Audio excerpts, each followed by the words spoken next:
Assalamu alaikum wa rahmatullahi wa barakatuh. Jazakallah khair for joining me today. Inshallah, today what we're going to do is go through these rules of Laam Sakin. There are 5 categories for Laam Sakin. Inshallah, we will go through those individually.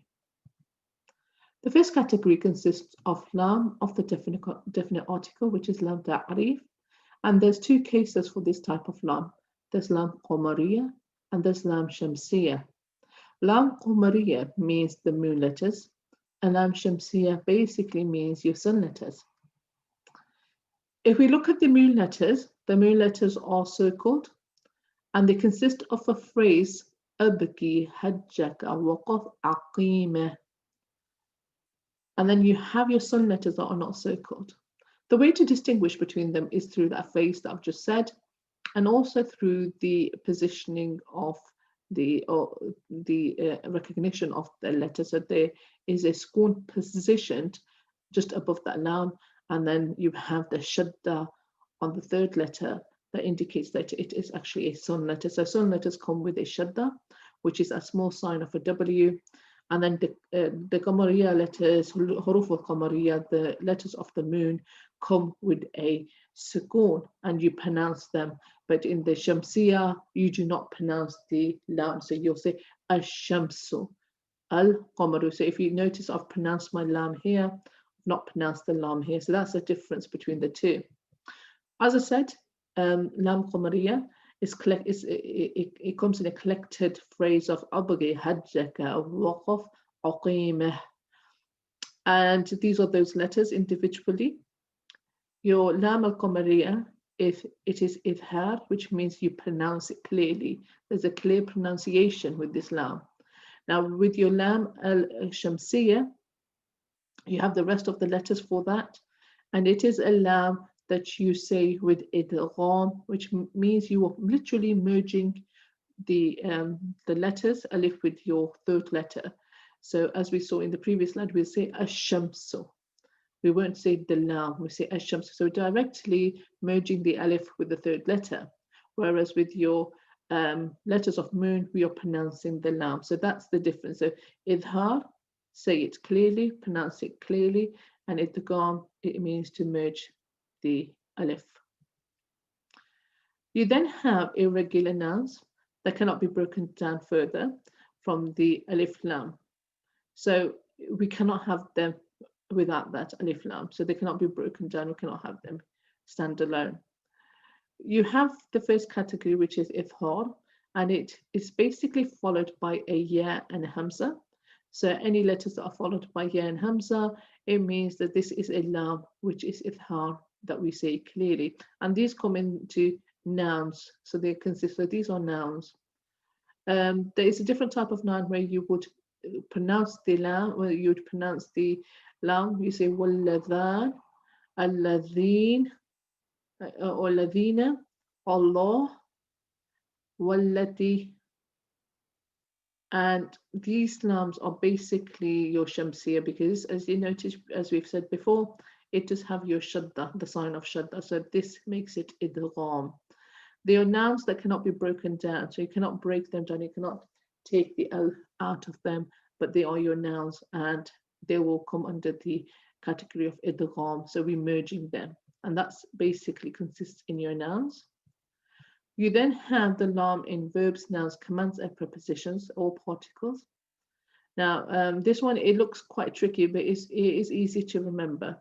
Now, most of the time, your lam is idhar. So if you come here, in a past tense, your lam will be idhar. So you'll say ja'alna. So you're pronouncing your lam here. In a present tense, you say yal deqithu.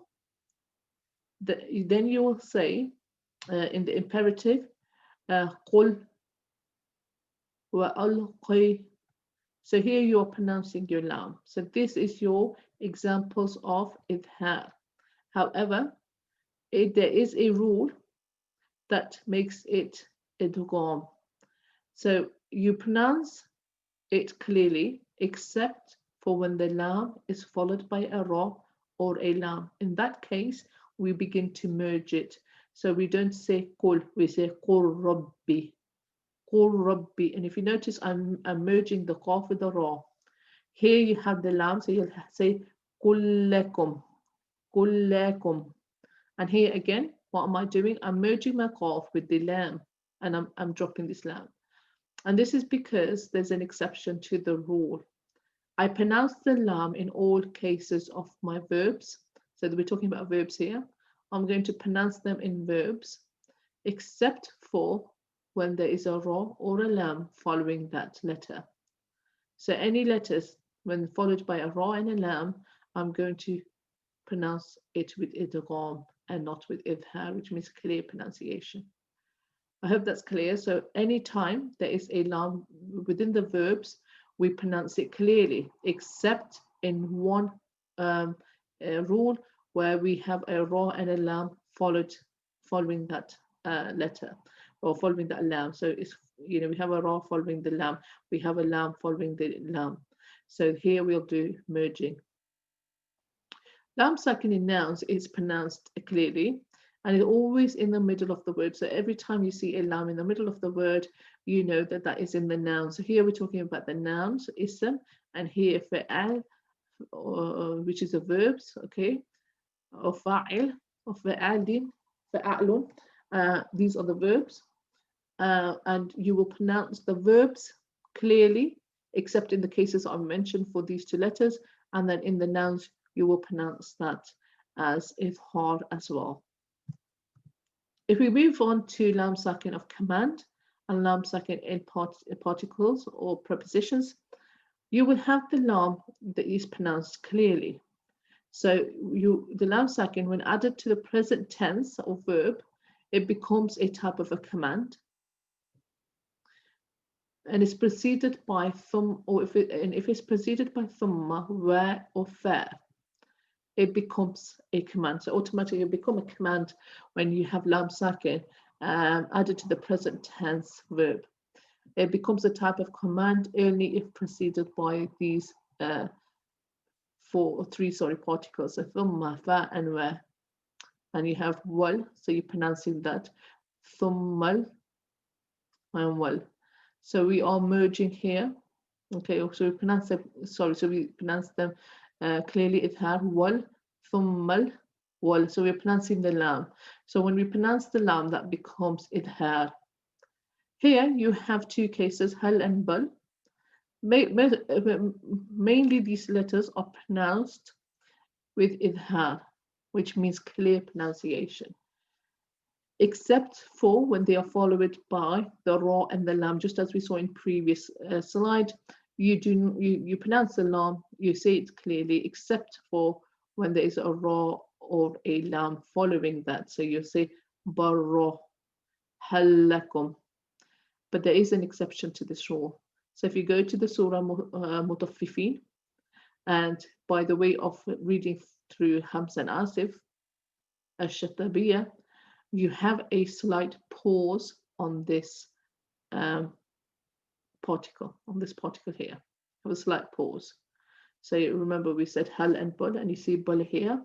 Now, usually what we would do is merge it with the ra. We make idgham. So we should really be merging the lam with the ra. But the way we are reading, we are going to make or apply a slight pause here. So we'll say kalla rana. And if you notice, I'm not taking a breath. So here, the most important point to note is you do not take a breath, so you don't breathe. So it's not a breathless pause, which basically means you don't breathe out. Don't breathe out when you're pronouncing this letter. So this letter is really about you pausing slightly on that letter, and it's not you actually breathing out. So once again, galabal rana. I'm taking a slight pause. Galabal rana. So it is a sakt. We call it a sakt, which basically means a pause. Okay, so let's move on. We've discussed here lam idhar and lam idgham. So just to reiterate, what does that really mean? It basically means that for idhar we say the lam with a clear pronunciation. You can hear the lam is clearly heard. And if you look here, qul, and then in idgham we say qul rabbi, qul rabbi. We are merging it. This is idgham. Idgham means merging. Izhar means to pronounce it clearly. These were the four ones we got here, but we have taken 5. So if you do want to go back and revise them, you can. Just to go through them quickly, you have those particle ones. You've got it in nouns, you have it in verbs, and you have the lam in command, and then obviously the lam, which is the definite article. That's the only one that's missing. Shamsi and Qamariya. And I think that's the only thing that you need to revise. Inshallah, you can check the next video on Hamzatul Qata and Hamzatul Wasat. Jazakallah khair for watching. Wa alhamdulillahi rabbil alamin. Assalamu alaikum wa rahmatullahi wa barakatuh.